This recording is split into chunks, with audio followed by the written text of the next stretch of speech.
prakties hier op 16. Sodat jy hier van tren so agteraf kan begin vergeet.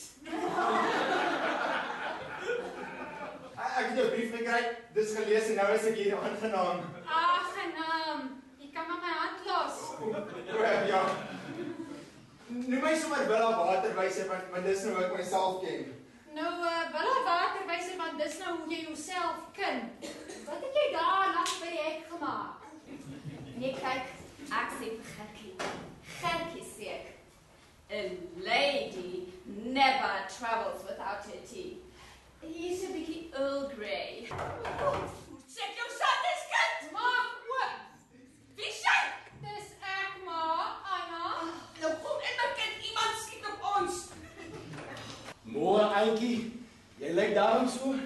Ja, dag, sluk jou slip en sê jou sê. Nee, maar dat ons daarom soos ordentlike mense ons besigheid praat. Stadig nou eers, Anna, dat ons net 'n aanloop kan kry. Nou, kyk, ou Gertjie, jou gat. Jou gat, nee, lê deur ver in die diepte, en 2 hasens se pype en pomp, lê 200 voet hoër op teen die skuinse. En jy het nou gedink, jy gaan met jou ou pompie, jou ou bragwatertjies opstoot, tot jy op 2 hasens opstel. Het jy reg gekom met die donkies? Ja, hulle net kos maar. Vir al die een, Springbok. Ja, vir al die Springbok.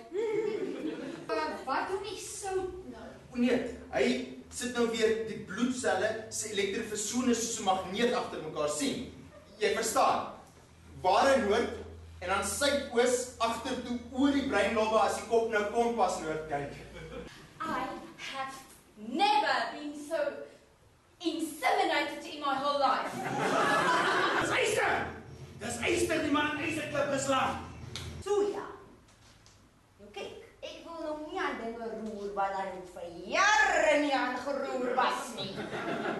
Just shut up, you nincompoop. Ai Anna, hoe kyk jy my nou so dat ek nie meer so helle kan konsidereer nie.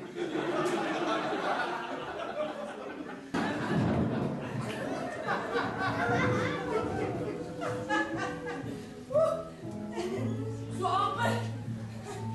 amper vergeet ek weer.